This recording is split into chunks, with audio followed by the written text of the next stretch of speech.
I had been looking forward to my 30th birthday for months. It felt like a big milestone, something to celebrate, to finally feel like an adult with my life together. So, I planned a small party at my place. Nothing crazy, just a few friends and some close family. I sent out invites, picked the music, got some snacks and drinks ready. I was genuinely excited. The day came and nobody showed up. Not a single person. I waited for hours, refreshing my phone, hoping someone would say they were running late. But the silence was deafening. It felt like all the air was sucked out of the room. I sat there, surrounded by balloons and a half-eaten cake, feeling invisible. For the rest of the week, I tried to shrug it off, telling myself it didn't matter. Maybe people were busy or something came up. But deep down I felt hurt and alone. Then, out of nowhere, my mom sent me a message. She said, "We're having a family get-together next weekend for your dad's 50th birthday. You should come." At first, I was hesitant. After how I felt during my own party, I wasn't sure if I wanted to be around people who didn't show up for me. But something about my mom's message made me decide to go. When I arrived at the party, the room was full of people laughing, sharing stories, and celebrating my dad. Everyone seemed happy and connected. I couldn't help but feel like an outsider at first. But then my dad pulled me aside and quietly said, "I'm sorry your birthday felt lonely. We didn't mean to hurt you." Turns out, my parents had planned Dad's party long before they knew I wanted a celebration. They had tried to organize something for me too, but between work, family drama, and their own stress, it all fell through. They never told me because they didn't want me to feel bad. That night, surrounded by family and the warmth I hadn't felt in a while, I realized something important. Sometimes people don't show up not because they don't care, but because life gets messy. It doesn't erase the pain, but it helped me forgive and move forward. It's still hard to forget that lonely birthday, but that weekend reminded me that I'm not truly alone. And that's a start. After that night, I thought things might slowly get better between me and my family. We had some honest conversations, some awkward, some heartfelt. My dad admitted he wished he had done more to make my birthday special, and my mom promised to be more open about what's going on behind the scenes. But even with all that, I couldn't shake the feeling that something had changed inside me. I realized I'd been relying too much on others to validate my happiness. I put a lot of hope into that party, expecting people to show up because of some unwritten rule or obligation. When they didn't, it felt like I didn't matter. The weekend at Dad's party was a reminder that family isn't always perfect, and sometimes people mess up, even the ones you love most. But it also made me want to start showing up for myself no matter what. So, I decided to plan a trip alone. Something just for me to celebrate turning 30 on my own terms. I booked a cabin in the mountains, packed my favorite books and some good food, and went off to be by myself for a few days. At first, it felt strange. No distractions, no noise, just me and the quiet. But after a while, I started to enjoy it. I went hiking, watched sunsets, and even cooked myself a fancy dinner. It was the first time in a long time I felt truly at peace. When I got back, I wasn't sure if I'd magically fix everything, but I did feel different. Stronger. Less dependent on others' approval. I knew there would still be hard days, but now I had proof that I could be okay on my own. And maybe that's the real gift of turning 30, not the parties or the attention, but learning how to celebrate yourself no matter what. A few weeks after my solo trip, something unexpected happened. My phone buzzed with a message from one of the friends I'd invited to my birthday party, the one who never showed up or even responded. She apologized, saying she'd been going through some tough stuff and didn't mean to ignore me. Honestly, I didn't know how to feel at first. Part of me wanted to hold a grudge, but another part just wanted to understand. We met up for coffee and she explained everything. She'd been overwhelmed with work, family drama, and just life in general. She said she felt terrible about missing my birthday but didn't know how to say it. Listening to her, I realized how easy it is for people to get caught up in their own chaos and forget to show up for the people they care about. It didn't fix what happened, but it did open a door for forgiveness and rebuilding. That conversation made me think about all the other relationships I'd been holding at arm's length. Family, friends, even myself. I started reaching out more, making plans without waiting for an invitation or the perfect moment. Sometimes it worked, sometimes it didn't, but I was learning to take the lead on my own happiness. Looking back, that lonely 30th birthday feels less like a failure and more like a turning point. It forced me to face some uncomfortable truths about myself and those around me. But it also showed me that even when people don't show up, you can still find ways to celebrate, connect, and heal. So yeah, my 30th birthday wasn't what I imagined. It was messy, painful, and surprisingly beautiful in its own way. Months passed and things slowly settled into a new rhythm. I didn't become best friends with everyone overnight, but I found a small circle of people who genuinely cared and showed up, not just for the good times but when things got tough too. It felt different. Realer. My relationship with my parents grew too. We still had our moments but the walls came down a bit. My dad started inviting me to help plan family events, and my mom made a point to check in more often, not just with reminders or casual texts but real conversations. It wasn't perfect but it was progress. One weekend, out of the blue, my mom called me. She told me she'd been thinking a lot about that birthday party and how lonely I'd felt. She said she wanted to make it up to me, not with a big event or fancy gifts, but with a quiet day together. Just the two of us.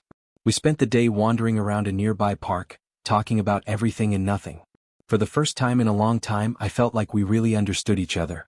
It was simple but it meant the world. That day made me realize that sometimes healing doesn't come from grand gestures or perfect moments.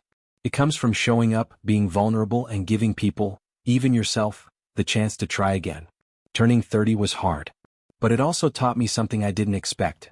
That even when people don't show up, life still goes on, and there's always a chance to rewrite the story. Since that day with my mom, I've been learning to let go of the weight I carried around that birthday. It wasn't easy, old wounds don't heal overnight, but I stopped letting it define me. I stopped waiting for others to make me feel important and started finding joy in my own company and accomplishments. I still celebrate birthdays but now I do it differently. Sometimes it's with friends, sometimes family, and sometimes just me doing something I love. I've realized that celebration isn't about how many people show up. It's about how much you show up for yourself. Dad's 50th party, the quiet day with Mom, my solo trip. Those moments became a kind of rebirth.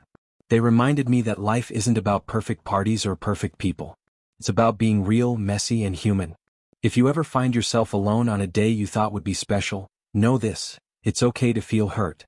But don't let it stop you from celebrating who you are. Because in the end, the person who will always be there is you, and that's more than enough. Since then, I've made a promise to myself. No matter what happens, I'll never let loneliness keep me from celebrating my life. I've started creating my own traditions, little rituals that make me feel seen and valued, even if it's just me in the room. Whether it's lighting a candle, cooking a favorite meal, or writing a letter to myself, these small acts have become my way of showing love inward. I also learned to set boundaries. I stopped chasing people who repeatedly let me down, and I focused on nurturing relationships that felt genuine. It's not about quantity but quality, and that's been a huge shift for me. Looking ahead, I'm excited, maybe even a little scared, about what my 31st birthday will bring. I don't know if there will be a big party or a quiet night, but I do know this: I'm ready to show up for myself no matter what. Life doesn't always turn out the way we imagine, but sometimes the unexpected moments teach us the most. I'm grateful for the lessons that lonely 30th birthday gave me, and I'm hopeful for the chapters still unwritten. Looking back, I realized that the loneliness I felt wasn't just about people not showing up, it was about me learning to stand on my own 2 feet. It was painful, yes, but it pushed me to grow in ways I hadn't expected. I'm still figuring things out, and some days are harder than others. But now, when I feel that old ache of being overlooked, I remind myself how far I've come. I remind myself that my worth isn't tied to someone else's presence or absence. If you're reading this and feeling alone on a day that's supposed to be special, know that you're not broken or unlovable. Sometimes life just gets messy. But there's always a way forward, and you have the strength inside you to find it. So here's to all the quiet celebrations, the solo trips, and the small moments of self-love. They matter more than you know. And here's to showing up for yourself no matter what. Thanks for reading. Sometimes sharing your story is the first step to healing, and I'm glad I took that step. Since sharing all this, I've noticed something amazing. People reaching out, sharing their own stories of lonely birthdays or tough times. It's like this experience opened a door not just for me but for others too. That connection, even through strangers on the internet, reminds me how universal these feelings are. We don't have to go through it alone. Sometimes, just knowing someone else understands can be enough to keep going. I'm learning that vulnerability isn't weakness, it's strength. And it's the start of building something real, whether that's with family, friends, or most importantly, with yourself.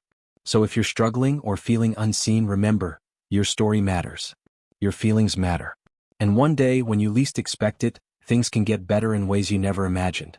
I'm still on that journey, but I'm hopeful. And honestly, that hope feels like the best gift I could ask for. Since then, I've learned to celebrate not just the milestones but the small victories, the days I get out of bed when I don't feel like it, the moments I reach out instead of shutting down, the times I choose kindness for myself. I'm grateful for the lessons my 30th birthday taught me, even if they came wrapped in loneliness. It forced me to redefine what celebration means and helped me discover a deeper sense of self-worth. To anyone who's ever felt forgotten or alone, know this: you are seen. You are valued. And sometimes the most meaningful celebrations happen quietly within your own heart. Here's to turning pain into growth, loneliness into strength, and lost parties into new beginnings. Thank you for letting me share my story. If there's one thing I want to leave you with, it's this: don't be afraid to reach out even when it feels hard. Sometimes the people who seem distant are just waiting for someone else to make the first move. And sometimes the best celebration is simply finding one person who truly listens. Life's messy, imperfect, and often unpredictable, but that's what makes it worth living. If my story resonates with you, I'd love to hear yours. We're all in this together, even when it doesn't feel like it. So here's to showing up, for others, for ourselves, and for the beautiful, complicated journey ahead. A few days ago, I got a message from my younger cousin. She's just turning 18 and said, "Hey, I read your birthday story. I felt like that too." It stopped me in my tracks. She told me how she often feels like the background character in her own life, always showing up for others, rarely feeling seen in return. I didn't have the perfect advice, but I told her the truth, that it gets better, slowly and unevenly but surely. That showing up for yourself, even when no one else does, is one of the bravest things you can do. We made a plan to grab dinner next week. Just the two of us. Nothing fancy, just a little celebration of being alive, of being honest, of being there. And maybe that's what I've been learning all along. Connection doesn't always come in crowds. Sometimes it starts in quiet corners, one small conversation at a time. It's strange how something as painful as that birthday became the seed for something real, something healing, not just for me but for someone else too. Dinner with my cousin turned out to be more than just a meal. It felt like passing on a torch. We talked for hours. Not just about birthdays or being forgotten, but about everything in between: anxiety, pressure, loneliness, even hope. She said no one had ever really listened to her without trying to fix her. I told her I used to crave that too, someone to just sit in the silence with me without trying to fill it.